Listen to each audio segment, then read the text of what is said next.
Hindi po ganyan ang aking itinuturo sa inyo, beginners.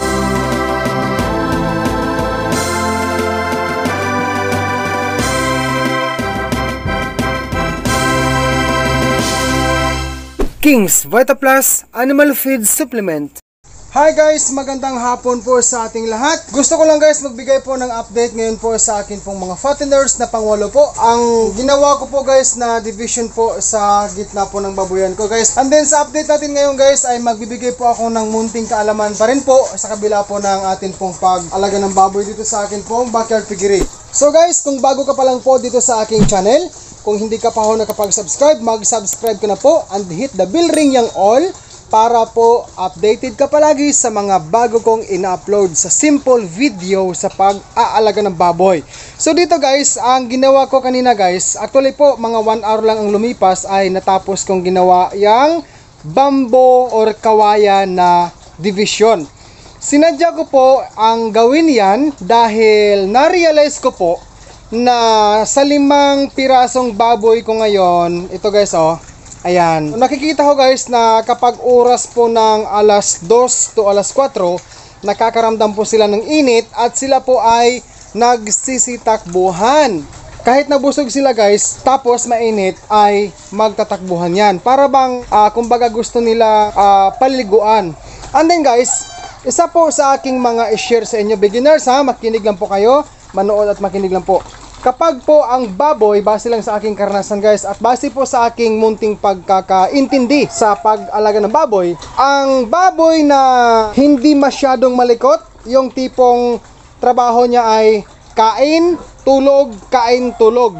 Yung hindi siya masyadong malikot ay mas mabilis pong lumaki ang baboy fattener. Okay?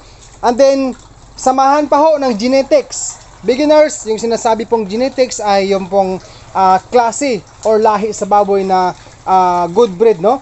So kung genetics or good breed or maganda ang lahi, tapos maganda yung management mo, ay talaga namang maganda po ang kalalabasan yan.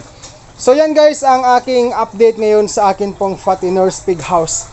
Ayan guys, kahit nakawayan lang po yan, yan po ay sa akin pong nabanggit noon sa mga iba kong vlog ay pang pinubring baboyan ni Dodong Villaran. Pero salamat sa ating Lord sa langit dahil sa akin pong baboyan na ito ay nakakabahagi tayo ng mga munting idea po sa ating mga kababayan na baguhan dyan sa pag-alaga ng baboy. Sa mga expert dyan, mabuhay po kayo.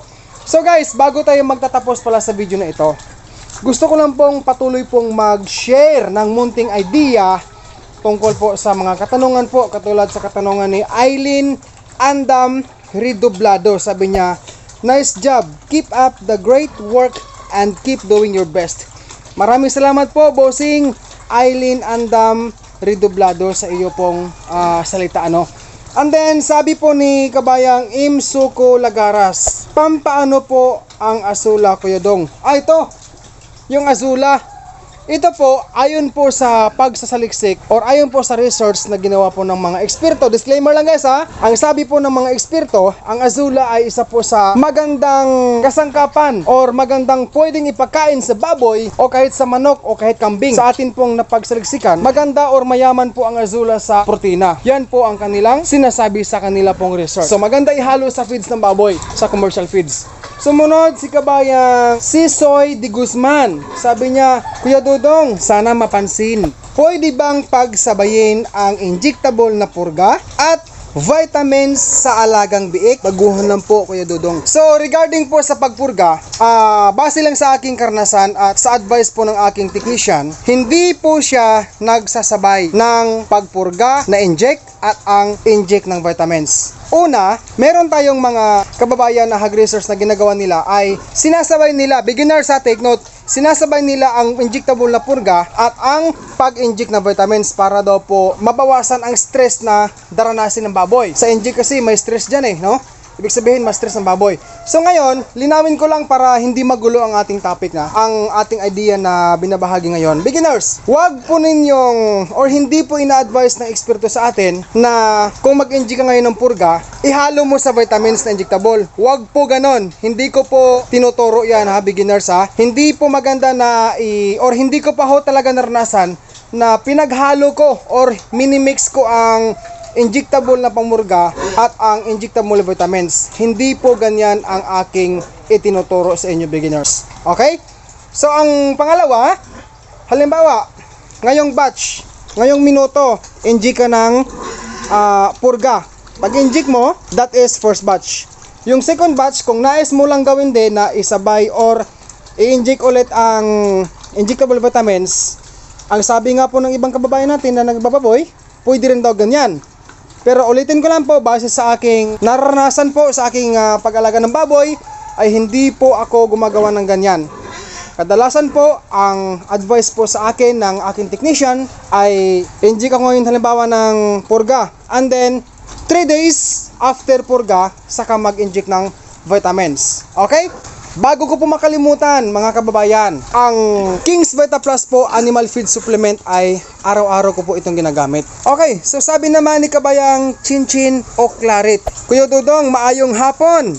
Pila ka days gikan sa pag-anak bago kapunon ang mga biik. Okay, 10 to 14 days old since panganak, pwede nang kapunin ang mga lalaki na biik. Ulitin ka po, beginners. 10 to 14 days old since birth, pwede nang kapunin ang mga biik na lalaki. Tapos sumunod po, si kabayang Judy Balsumo. Sabi niya, hello po sir. Ask lang po, yung baboy po ay nauumay din ba sa feeds? Kasi yung baboy po namin ay matamlay siya. Pag binibigyan namin ng pagkain, inaamoy lang niya. Tapos, pag binibigyan namin ng ibang pagkain tulad ng dahon ng saging, tas pag inulit siya, bigyan, iayaw na. Okay, ang ibig sabihin nito, yung feeds po talaga, kahit sino po sa atin na nag-alaga ng baboy, kapag po ang baboy natin ay sobrang busog sa feeds or kahit na anong pagkain ang yung binibigay sa kanila, kapag sila ay busog, mauumay talaga yan. Ibig sabihin, pag busog, ayaw nilang kumain. Mga 1 oras o 2 oras o 3 oras ang makalipas matapos silang nabusog, kakain po ulit yan. Yes po, talagang nakakaumay ang feeds kapag ang mga baboy natin ay labis pong nabubusog sa feeds na atin pong binibigay sa kanila. Sumunod po ang tanong ni kabayang Nehemia Navalta. Kuya Dong, 3 times a day ka ba nagbibigay ng King's Vita Plus na hinahalo sa pagkain ng baboy?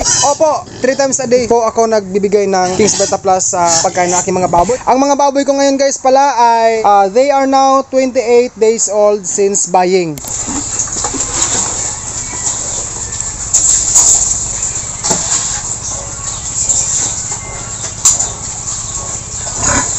Okay, so ito na guys, tapos na po silang kumain.